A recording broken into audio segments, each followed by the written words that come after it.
Hi guys, and welcome to Tea with Tanya. I'm glad you could all tune in to have a little listen. Going to do a little project, sort of like a radio style broadcast, but something different. I'm just going to be talking on general topics and opinions that I can give on a few wee topics and subjects that I think matter in our little Belfast gay scene, and also maybe even the Dublin scene. And for anybody listening elsewhere, after the amount of friend requests I've got the last few days, I think I'm now international, my god. 50 odd friend requests for some reason, so I'm still trying to get to the bottom of that and to why my name seems to be so popular with the friend requests. But hey ho, anybody wants to know me and get on my page for nosy, then they're more than welcome. I'm sure that's what Facebook's all about. So, just a little about me. You all know me as Tanya Body. I've been now doing drag for, I think it's come up to 9 years on the Belfast scene. I started out way back in the day of Wednesday Night Slosh down at Union Street, which was basically an environment of very amateur drag queens to sort of get like a little platform on stage with the hostess at the time, Twanda. Twanda is now known as Victoria after her transition, but if it wasn't for Slosh way back in the day of 2008, 2009, then Tanya would not be. It was definitely like a platform for me to get my name out there and try a few things. Being amateur was never easy, especially putting yourself in the spotlight of a well-known club, bar area. It took years for me to find, the right look and the right personality of what being a drag queen should be, in my opinion. So yeah, like I said, if it wasn't for Wednesday Night Slosh, then I would not be doing drag to this day. So I gotta put my hat off for that to Twanda for getting me involved in drag. Also, other drag queens who helped along the way was like Tina Legs Tantrum and Trudy Scrumptious with their own wee drag shows, or drag contests, just say, like Trudy's Drag Race and Tina Legs Tantrum's Drag Factor, and even Opportunity Frocks, the big one. But I'm still here to this day. Maybe not a full-time drag queen, but still in and around the scene when the notion takes. And any wee projects like this, I will try and get myself back out there. I love drag. I don't think drag's ever going to leave me. Probably my boyfriend will be sad to hear, but I think once a drag queen, always a drag queen. So today, I think we'll move on to, I'm going to cover a few topics of what I'll be talking about. I put a little notification up on Facebook last night about drag queens to send me some questions that I will cover and answer in the most honest way. So I got a few feedback from those. We'll be covering those little later on. Little Q&A from a few drag queens you might all have heard of. Also want to cover about Opportunity Frocks this year in their final and 10th year and what it's done for our gay scene in the community. Also, I want to sort of touch on the Dublin drag scene last night on their winner of who won the Divine Apprentice. Also, as well, Drag Hen's Den down Limerick last month, where the winner, Lucy Furr, snatched the crown. I think that was a shock for most people.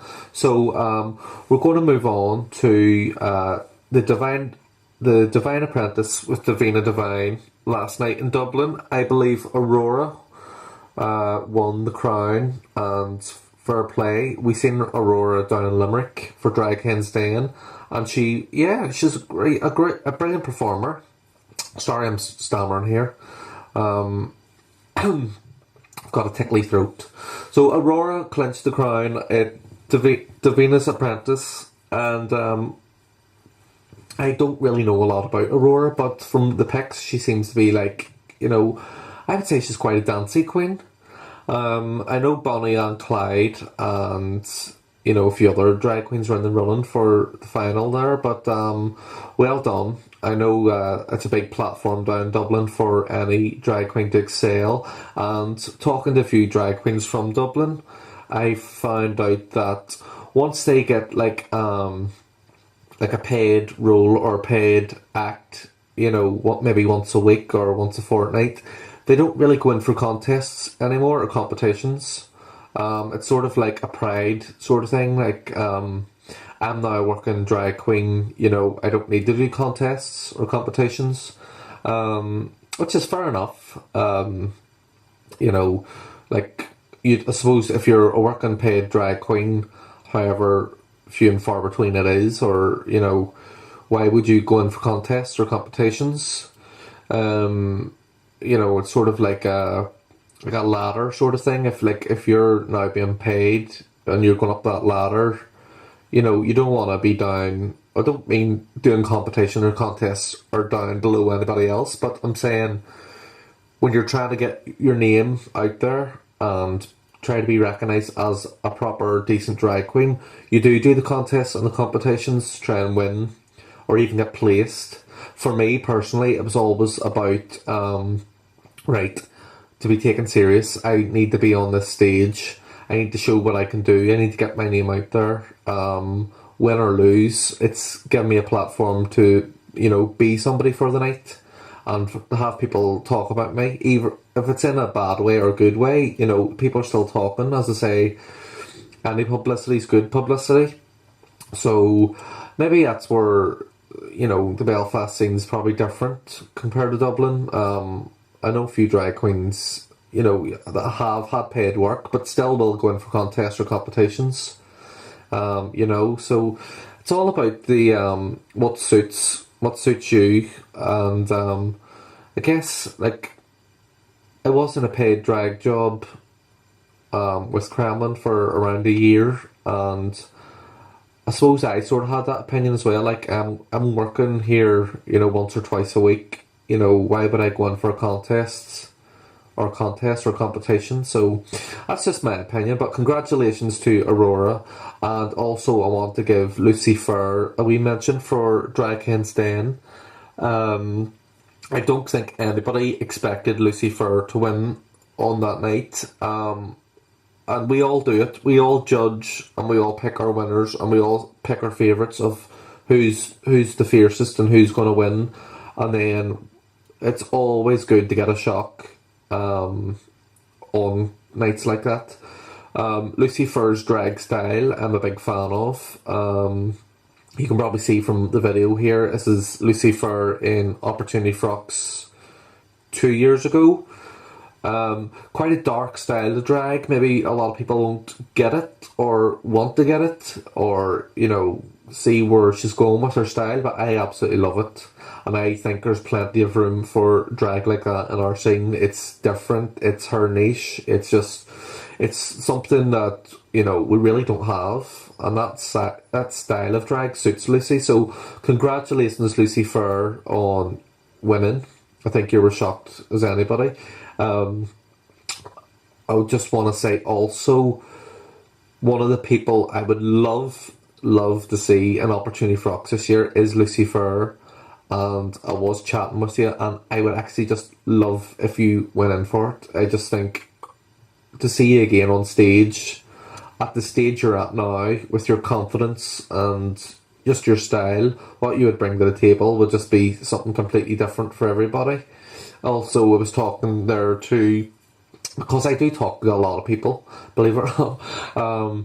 I would message a few girls around Ireland and just say, how you doing, how's things, and, see what they're doing with themselves. And a couple other girls I would have thought would be perfect for this year's contest, in my opinion, would be Debut, Bonnie and Clyde, and Maya Gold, or Maya Gold, whatever way you want to pronounce it. Those girls all have just that certain classic drag look that I think they have it down to a T, and it's just like, you look at drag queens like that, you're like, yes, it's just awesome. It's just like, if a wee lad can look like that as a drag queen, then why the hell not do it full time? I know I am not, by far, not one of the prettiest looking drag queens. I give it a good fucking go, but I'm still rough around the edges, like a rough diamond, as you say. Probably like a rough ruby or a rough fucking gemstone. But some drag queens just pull that whole look off of fishy classic drag, and I think those girls have a long, career ahead of them. So that's just a few that I personally would like to go out on the stage for this year's Opportunity Frocks. The 10th and final year. I'm excited. I really am excited. As you all know, or probably don't know, I've done the contest 3 times. It's something I really appreciate, and I really appreciate the team for bringing that to Belfast in Ireland. If you think about what they've done for the drag community in Belfast, it's underrated. They've opened the door for so many drag queens and amateur drag queens just to have a platform to excel and just to be recognised, and it's became a yearly event where all the drag queen or fans of drag queens get excited. And last year was their first sellout show. It was amazing. The buzz and the crowd were just fantastic, and it will be missed when it finishes this year for their 10th year. But it's just one of those things where everything good must come to an end. So this year's going to be fantastic. There's already 25 drag queens in for the running, and I wouldn't want to have Tina's job. I really would not want to have Tina's job or Glenn's job in picking those final, however amount it is, 10 or 12 drag queens. I was just trying to count in 2 hands yesterday, like, right, she's a potential, you just can't. There's too many ways to look at it. So I think everybody's in for the running. I know this year that there is 4 drag queens that have done it before. They are Fifi, Geisha, Sasha. I was going to say Sasha Banks. I don't know why I said that. Sasha Fierce, Penny Sellen, and Crystal Starr. All drag queens we all know in Belfast that have done Opportunity Frocks before, and I guess those girls want to come back and just have one more fight to win it. So it'll be interesting to see if any of them make it to the final, and if they make it to the show, and if they finally can do it. So I think we've covered Opportunity Frocks there, and we're still 8 months away. My God, like, we're all liking and sharing the posts and commenting and going mad about it. I think we need to realise, like, you've still the guts of a year to go. And I'm guilty of that as well. Like, I'm liking and sharing and going mad. But it's good to see that the high level of interest is getting already. And, we're only in the 3rd month of the year, so that will be very interesting. Okay, so we're going to leave that part there, and we're going to go on to the Q&A section. I had a few drag queens send me their questions in last night when I put the notification up on Facebook. So we're going to start with Delicious O'Toole, who's now working with Lady Portia de Monte over at Maverick, doing the Shine Bright contest. So Delicious asked, who is the number 1 multi-talented drag queen in Northern Ireland? Okay, that's the first part of the question. And then the second part is, which drag queen could go on the international stage and be successful? Right. So who is the number 1 multi-talented drag queen in Northern Ireland? So I suppose if you broke that down, into who can dance, who can sing, who's a good lip syncer, who's creative, and rolled it all into one, who does all of them? Well, I suppose there's a few. that probably do all that. Um, I know. Well, for a start, Trudy Scrumptious would sing Trudy Scrumptious dances and lip syncs and also creates her own outfits as well. And one thing about Trudy, she's never seen in the same sort of get up in, you would never see Trudy in the same sort of style of, style of drag. Well, I haven't anyway that I know of. So I suppose Trudy would be a good contender for that. There is a potential for a few others as well, but well, that's just one name I'll throw out there. I suppose if I sat and thought about it, or even people listening to this could comment below who they think is the number one multi-talented drag queen in Northern Ireland. Thanks, Delicious. So we'll leave that one open there. Anybody wants to comment below can give their opinion on that. I'm trying to think off the top of my head here. But we'll carry on. So the second part was, which drag queen could go on the international stage and be successful? Which drag queen could go on the international stage and be successful? Well, I'll name a few. It's specifically not Belfast, but I think the likes of a couple of the Dublin girls, like and even Paul Ryder, or Davina Devine, or Victoria, or even Regina, all down in Dublin. I think if any one of those girls was to go onto an international platform, they would carry it, with dignity and just do themselves the world of justice. And I think, the Dublin drag queens are, just up there with the best of talent in the drag sort of scene around the world. So, that's where I'll leave that one. Again, you can comment below if you have any opinions on who would be. I suppose if you had the platform to be on an international stage, it wouldn't be, that difficult. If you had all the tools and accessories, I think anybody could basically it. So we'll leave that one there, Delicious. Thank you for your question. Yeah, tricky question. So we'll move on to Alexis Cox, who asks, in all the years you have been doing drag, what have you learned from it? Oh God, what have I learned from it? One of the things would be never throw anything away. Like never, like seriously, the amount of stuff I have bought and disregarded and thrown in the bin, and then years or probably months later, I'll be like, oh fuck, I needed that, white belt, or I needed those red stilettos, or you always find a use for your drag outfits or drag accessories. Don't throw them out. Even weaves can be restyled and customized. So just that's one thing I learned. Don't waste money and don't throw anything away. There's always a use for it. And also, what I've learned from drag is, if you're going to be accepted as drag queen, you're going to be accepted.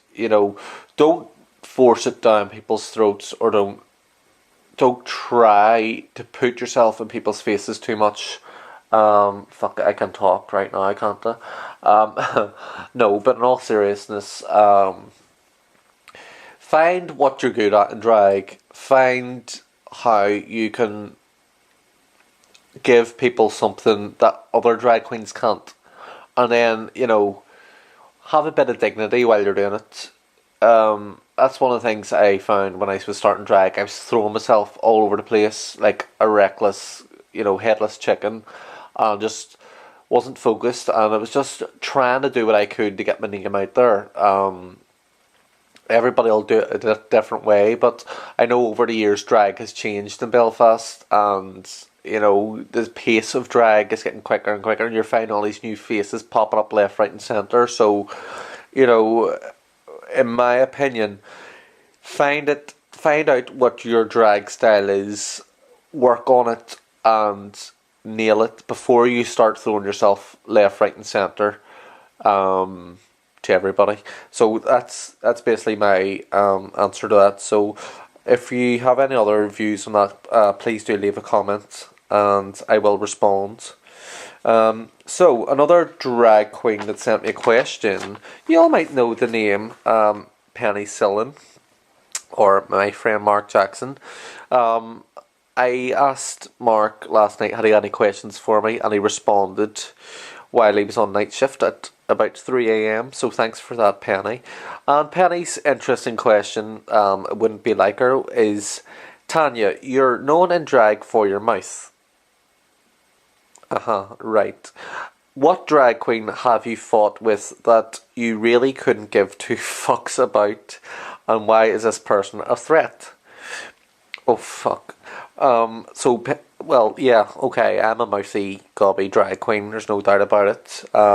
There really is no back doors with me. What you see is what you get, and I guess some people might like that, some people won't, but at least you'll always know where you stand with me, with my opinions, so that's one thing I can always say, I own, and I'm not ashamed of. If I don't like something, you're more than likely going to know about it. Put it that way, and I think it's better having that out there than sort of being mysterious and shady and quiet. With you don't really know where you stand with Tanya. Does she like me? Does she not? Or oh, none of that. And then what drag queen have you fought with that you really couldn't give two fucks about? I don't. I haven't fought physically with any drag queen. Um, I probably, I probably have had loads of confrontation with some drag queens. I'm not going to name them all, but I think to have confrontation with a drag queen is the fact that you're showing a bit of passion, that you actually care about not falling out with this drag queen. So you have this sort of debate or confrontation. It obviously matters in some way that you're having a confrontation. But I think I've probably ran through pretty much most drag queens on the Belfast scene with my opinions and with my views. Probably including yourself, Penny. But that really doesn't count with me because you and I go way back 20 odd years. So we're more like, we can get away with that. But as for why is this person a threat, I don't really see anybody as a threat because I am not competing on a level where I'm a full-time drag queen and somebody's going to take my career or job away. I don't really view anybody as a threat, to be honest. If anything, everybody's got their own, pros and cons. Probably some more have more cons than pros, but I don't really go around my daily life and go, I hate that fucker, she's an absolute threat. Oh, I just can't stand her. Like, who does she think she is? I don't get on like that.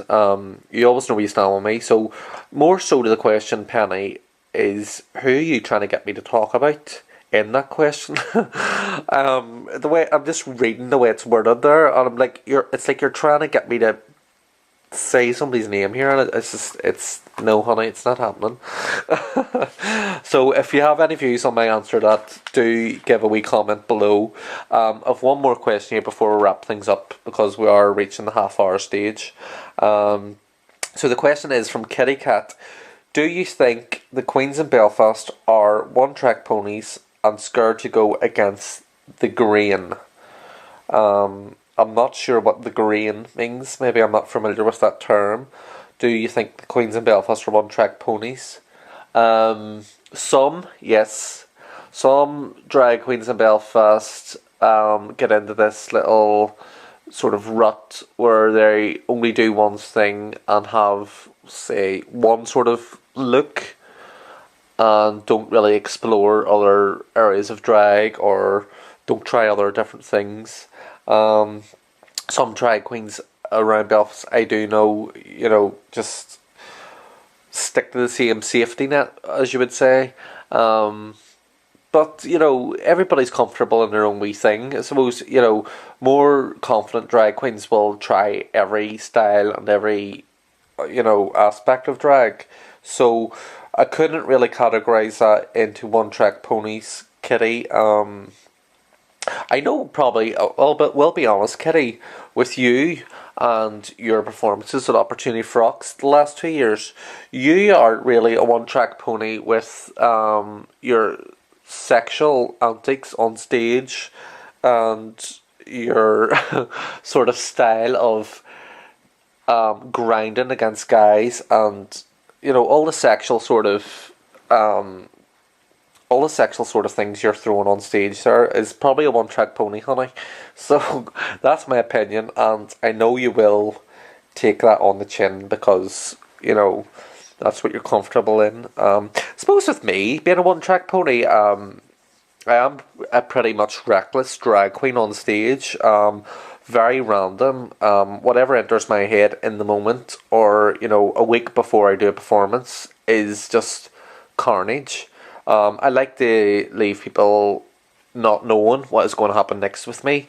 The unpredictability factor is something I am comfortable with doing. So I'm not one for polished performances and A star, 5 star, wow, that is so gracious. So that's a bit about me. As for the rest of the one track ponies, I could name a couple, but I'm not going to because it's not fair to. So I know you're here for the tea with Tanya, but I don't want to start World War III. So I will leave that here for this week. I hope you've all enjoyed, and I do hope you leave a few wee comments below in the video, or give me a wee PM or a mail or a text or a phone call or carrier pigeon. I will be back next week, all being well,